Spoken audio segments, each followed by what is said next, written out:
ka banela ne ba kalama e kan ne ala wele nga toro nyoni ka boyka me e bana kan ala wele yi yere bunya katoti ala ko ibi sano dimi wa idogoyale jashile bita do jale makono otmana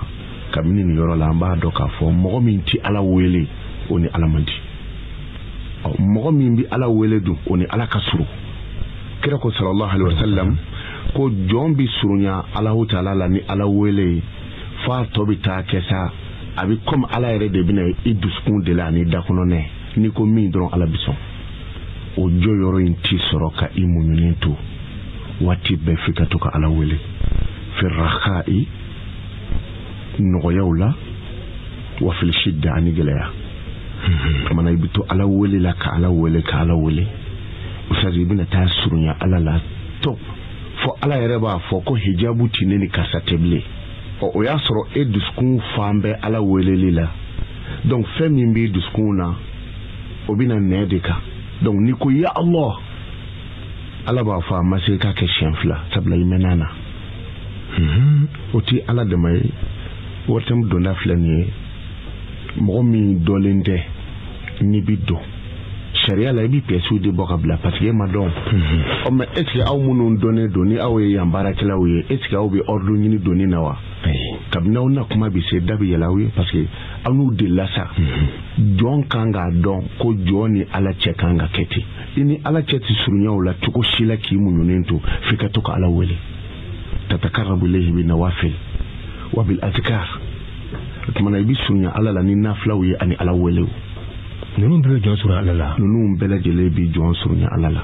tuna odu ko son ayatul kursi kira ko sallallahu alaihi wasallam fa inna li kulli shay'in sanamun wa sanamul qur'an surati ayatul kursi tuna ala kira ko ti ko jongun obi fe bela jele la adama de jongun no ya sanvelai o adama de kungulodi o kulu yere jongun fana o ye kulu sanvela legelege di o corona aya bela jele ka jongun ni sana yelen bala ka fo ni de ba be sanve ni de ka bona be ko o ayatul kursi o ayatul kursi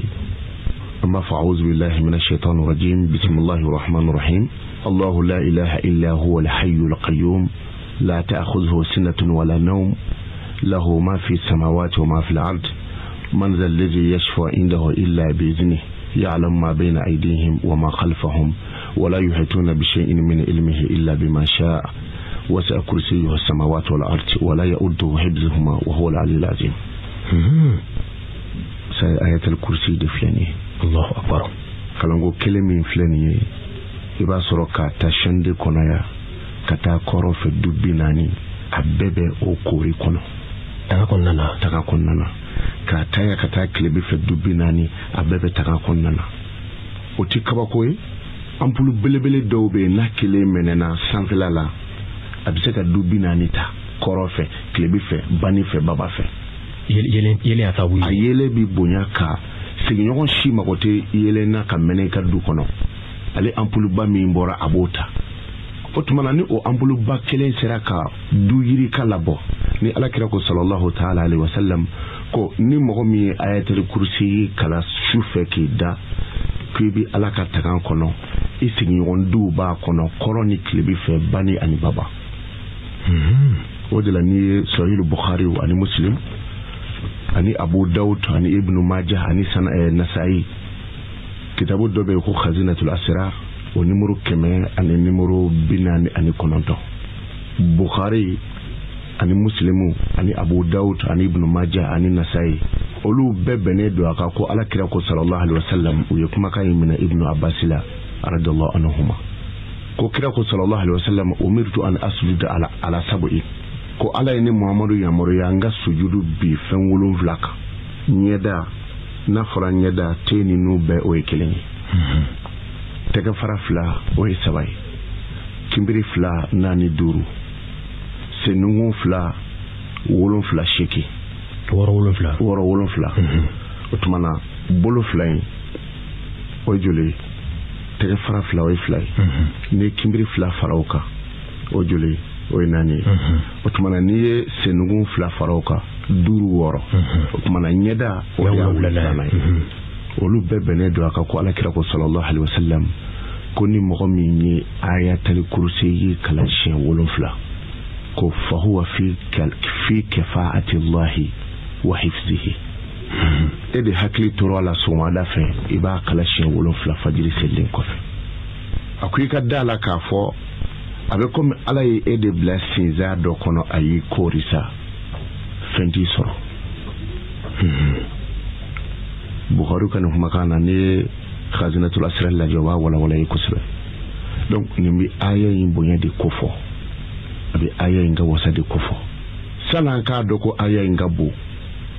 an b'a mɛn an faw ni an baw da n'u damɛ sow kɔnɔ ni min jatigɛra sufɛ o b'a fɔ ne yɛrɛ jatigɛra ma se ka sunɔgɔ bilen fo n ye ayatul kursi kalan min kɛ o kuma n sera ka sunɔgɔ kunfin ni kunjɛ bɛɛ bɛ nin dɔn a bɛ min kɛ o tuma na o sa n'i y'a lajɛ Allahu o de y'a daminɛ n'i ye kuranɛ yɛrɛ bɛɛ lajɛ aya 600 ani aya 600 ani aya 60 ani aya 6 Allahu nana kɔnɔ siɲɛ 2000 ani 600 ani 99 ani 9 Allahu ala min masa min masi dɔn ala ti dɔn ka ban kamana gwa masa do i b'i sigi ka miiri ko ala ye mun ye i b'a dɔn wa i b'a bila i kunkolo la bi ko foyi tɛ ne sɔrɔ sini don i t'o dɔn o tuma na Allahu ye faama min masi dɔn a bɛ jigin kɔnɔ ko n'i ka surun ɲɔgɔn na waati min na o y'a ka tɔɔrɔw na kuma ye Allahu nana o cogo la ten kuranɛ kɔnɔ 2000 ani 699 ani 9 usada an bɛ sunkaloba in de la jamana yɛrɛ fana kunbɛn min kan Mali mago tɛ foyi la bi ni fɛn saba tɛ dugawu saraka ala deli jamana in mago bɛ ni fɛn saba de la ala bɛ deli cogo di Rasul sallallahu alaihi wasallam badiri kɛlɛ gwana Rasul ni deguna an da fa jigi tigɛra parce que mɔgɔ min kɔsimɛlen don ala la o jigi tɛ tigɛ nga adamadenya kɔnɔ i bi pressé i bɛ se ka pressé ka fɛn dɔ ɲini o ni jigi tigɛra kelen tɛ mɔgɔ bi kamana gan i bɛ se ka to kaso la ni fa natɔ ye i bɔndɛ kaso la fɔlɔ nga i jigi sigira parce que i fa natɔ don seba ye ni fa ye fatigi jigi tugu pour que ala tɛ ala tigi jigi tugu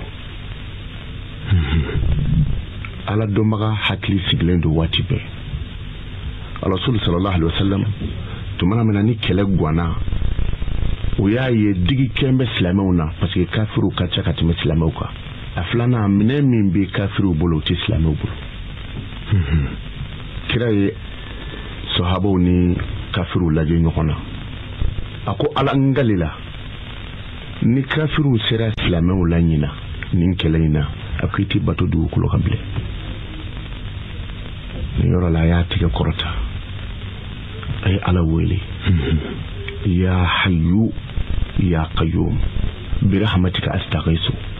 ya hayyu ya qayyum birahmatika astaghiithu wallahi kira yin fo shen damadɔ ala ye mɛlɛkɛw jigi ka bɔ sangolo la i b'a fɔ sanji bɛ jigi cogo min na kafiru jɔlen bɛ bi jolitigiw yɔrɔ si la sabula o mɛlɛkɛw ka manfa cogo ye ala ye kira n'a ka sahabaw kuloma gɛn a don ni mɛlɛkɛw kun tɛ se kun bɛ kɛ silamɛw la mais mɛlɛkɛw jiginna cogo di kira ye dɛmɛ de ɲini ala fɛ mana an ka jamana mago bi dɛmɛ na kosɛbɛ ala k'a di a ma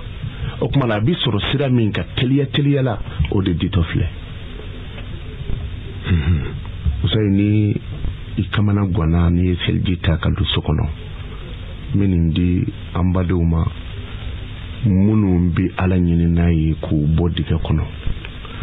minnu bɛ hami denkɛw latɛrɛ ala ka den nɔgɔya u ye minnu yɛrɛ bɛ jɔrɔ u bɛ dingɛ dɔw kɔnɔ u bɛ bɔ a kɔnɔ cogo min na ala ka bɔda ɲuman di u ma ala bɛ wele nin de kama mais mɔgɔ kodɔnbaga tɛ ala wele tiɲɛni kosɔn an b'a dɔn min don ala b'a dɔn sayi jogo 2 kɛ dɔrɔn sura min ka nɔgɔ i ma ni ye fatiha kalan i mago bɛ ala ka dɛmɛ de la kosɛbɛ qul huwallahu daka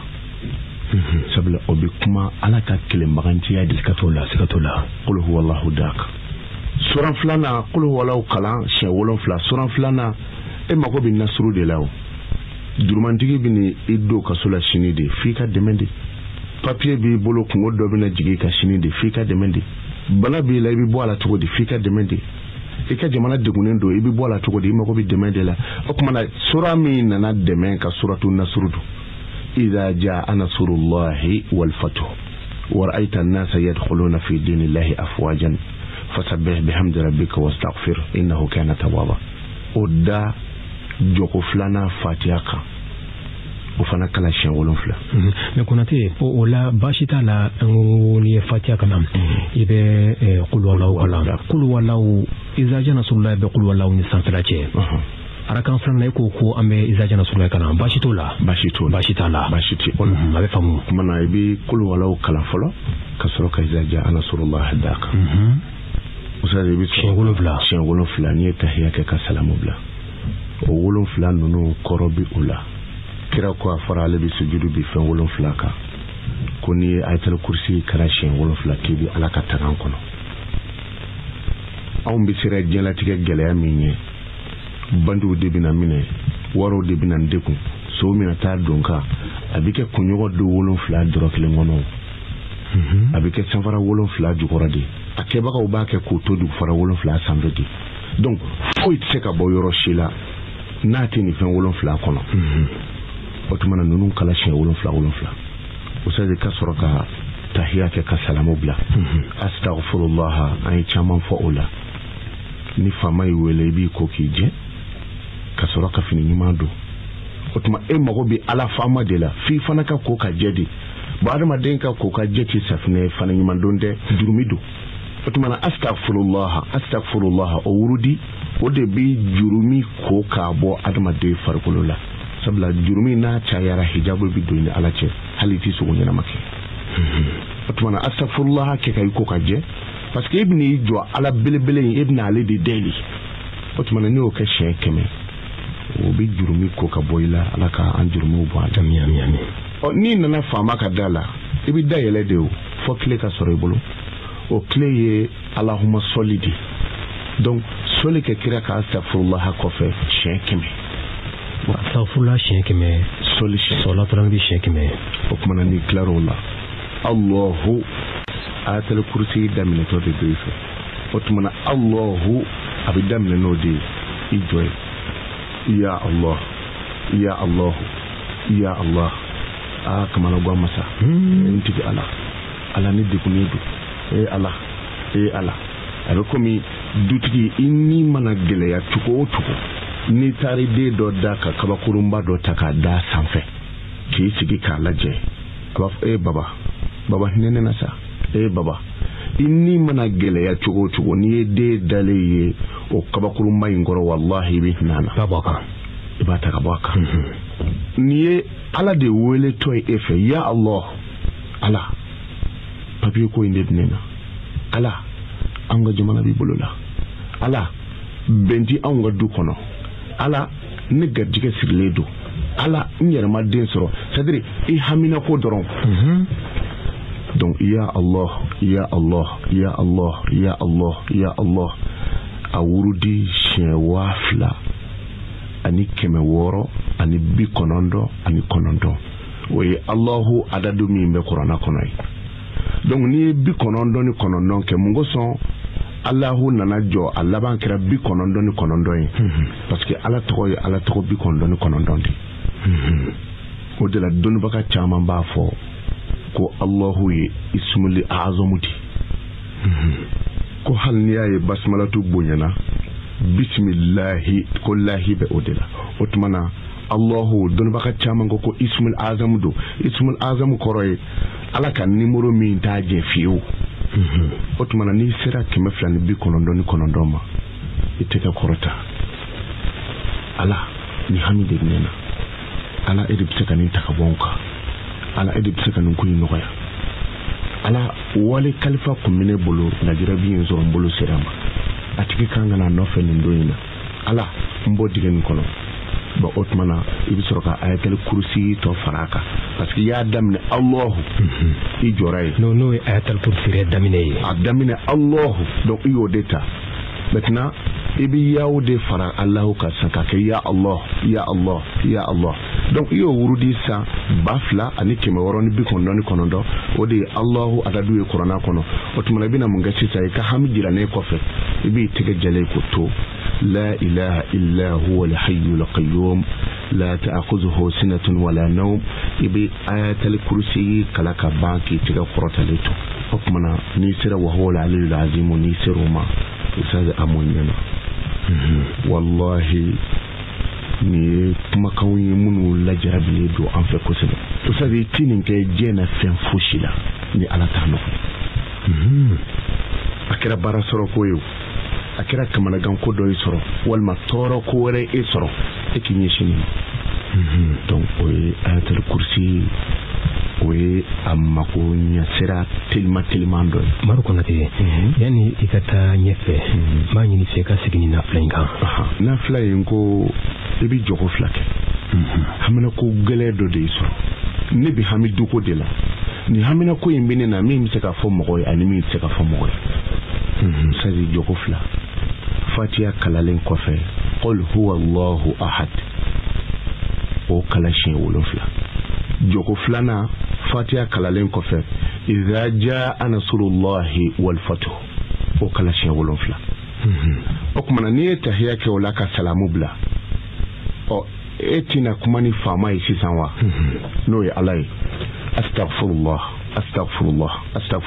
astaghfirullah o de ka jumi ko ka boila ka isanya ki pari ibna fama kabiru dala bi dayele dabi yele ni muye as-salatu ala nabi o de la wurudil bi ni astaghfirullah hake ibi solika kiraka sallallahu alaihi wasallam sabla dugo kanga jabi yoromina o daso ledo o lakle de kiraka soli bo otmana ni solika kiraka sisa ayatul kursi ibn adam ne jumanyi Allah otmana ni ko Allahu ibi joy ya Allah ibi ya Allahu fo ala nanani Allahu ye da hakemina Qur'ana kono obibe shen ba flani kemoworo ani bi kono noni kono ndodima o Allahu hakede be Qur'ana kono abe komi Muhammadu to nana Qur'ana kono shenani abe komi barika to nana Qur'ana kono bisabani fla ka jaka fana to na kono bisabani fla donc ala to nana Qur'ana kono bafla kemoworo ani bi kono noni kono do okuma bi ya Allahu wurudi o hakela donc no bi kono noni kono don da farasi na ibe munke ebe tika korota ma ayatul kursi to iba kala sita parce que ya damnen Allahu isola ka wurudilike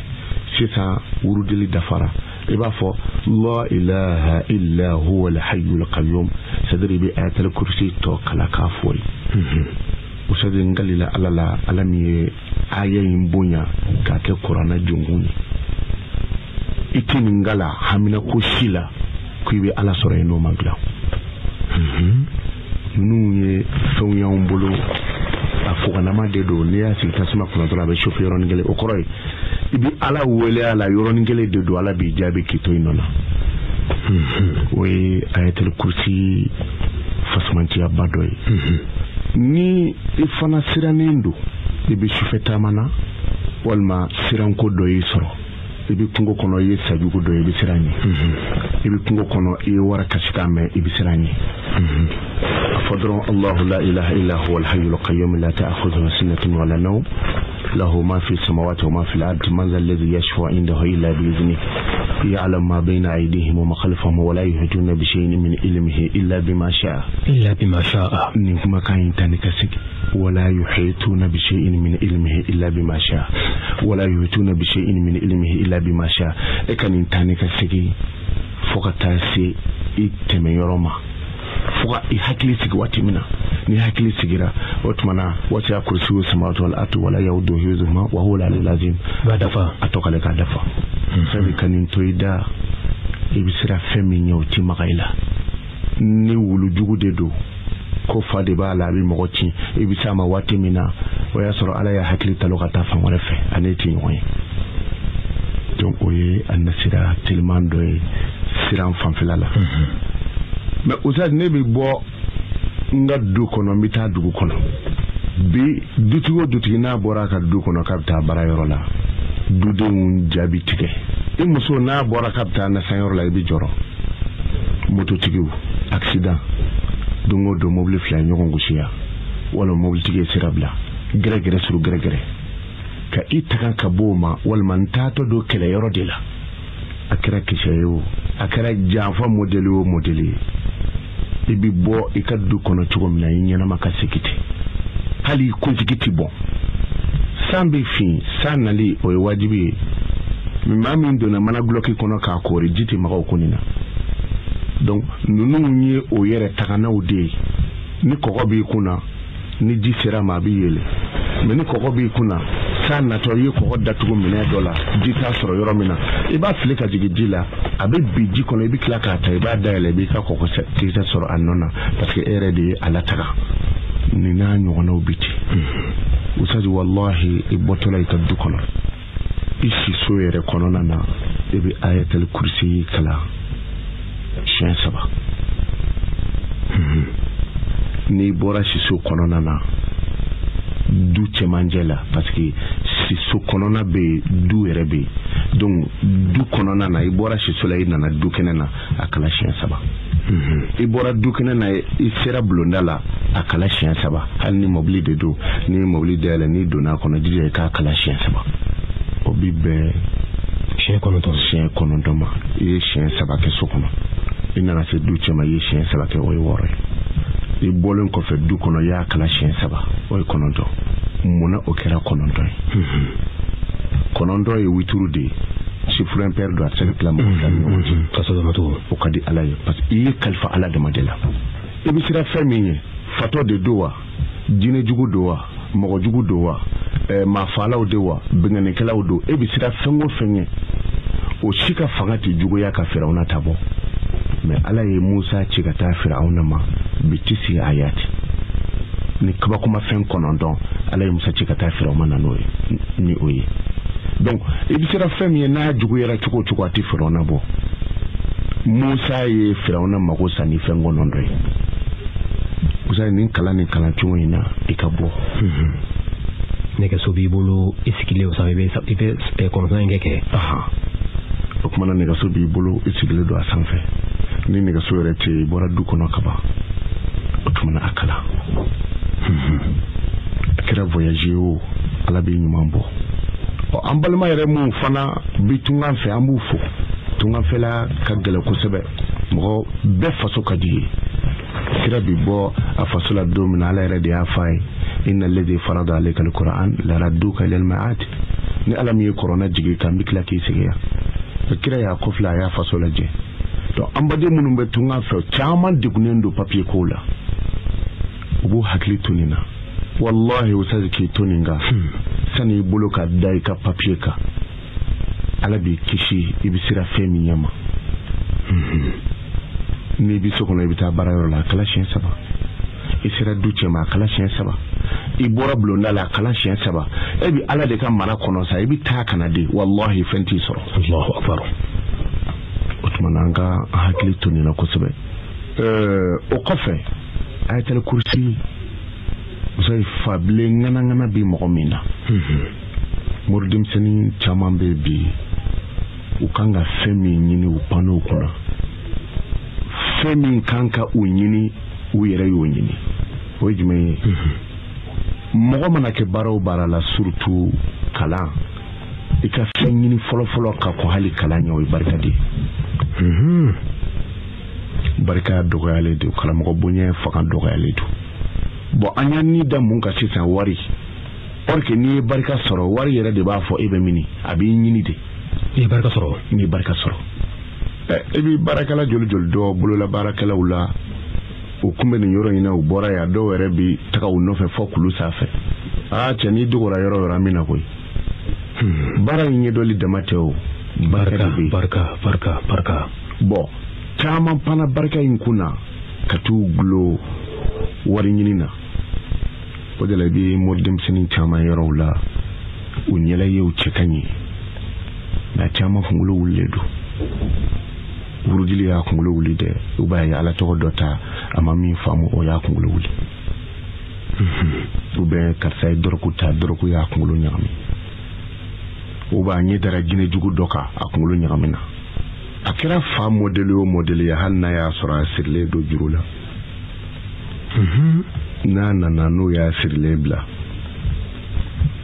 bugu nalo ni tasuma mɛnɛna gabugu sisi min bɛ yɛlɛ a bɛ taa nɔrɔ gabugu yɔrɔ dɔ la ni busukɔnɔna don a bɛ kɛ ci yɛrɛ la f'i b'a finiba y'a la parce que sisi min bɛ yɛlɛ dɔɔni tɛ tɔ to fosi la o de la n'i taara don du o du kɔnɔ hali ni mɔgɔ ma gabugu jira i la n'i ye gabugu ye i b'a dɔn sisi de b'a fin o sisi finmanba min nɔrɔlen don koko la walima gabugu ci la e k'o ci jigi i ka ayatul kursi kala a la dɔrɔn siɲɛ 3 n'i yɛrɛ bɛ se k'a sɛbɛ a sɛbɛ dɔrɔn siɲɛ 3 i ka bugu nalo in k'a la fatɔ min sirilen nana juru la sisan e k'a ta k'a mu a tɛ nalata i b'a fɔ k'a fɔni ka bila u b'a fɔ a fɔni Allahu akbar ya Konate o ye yɔrɔnin kelen de ye k'a fɔ a ye nin mɔ a la fɔlɔ ni dɔɔnin sera a y'a siri o tɛ dɛ a jɔsi a la dɔrɔn i k'a fɔ a y'a fɔni donc ayatul kursi ye ala tɔgɔ min ka bon kojugu n'i y'a kala siɲɛ 1 siɲɛ 2 siɲɛ 3 kira ko sallallahu alaihi wasallam k'i bɛ ala ka mara kɔnɔ jinɛ jugu fo ka taa bila cɛnikɛla fɛn juguw la kungo kɔnɔnaw na an karamɔgɔ ni i tagara kungo kolon nasɔnw na i tɛ taa yɔrɔ dɔ yɛrɛ la dɔw bɛ ayatul kursi kala n'u y'a kala n'u nana se wa huwa al-aliyyul azim ma hifuzuhuma n'u ser'o ma u bɛ hifuzuhuma sɛbɛ kɔrɔn fɛ wa huwa k'o sɛbɛ tilebin fɛ al-aliyyu k'o sɛbɛ bani fɛ al-azimu k'o sɛbɛ baba fɛ u sase k'i da cɛ ma fɛn min b'i sɔrɔ sa fɔlɔ kɛra ni tile bɔri la o ye taganan kɔnɔ ala ka taganan kɔnɔ donc o ye a nafa belebele dɔ ye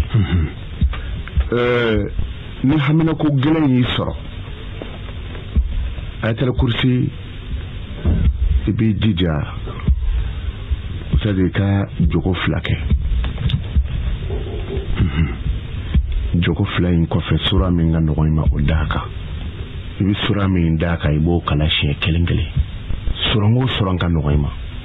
e yɛrɛ de bɛ se k'a lajɛ n'i bɛ suran kuranɛw kɔrɔlɔ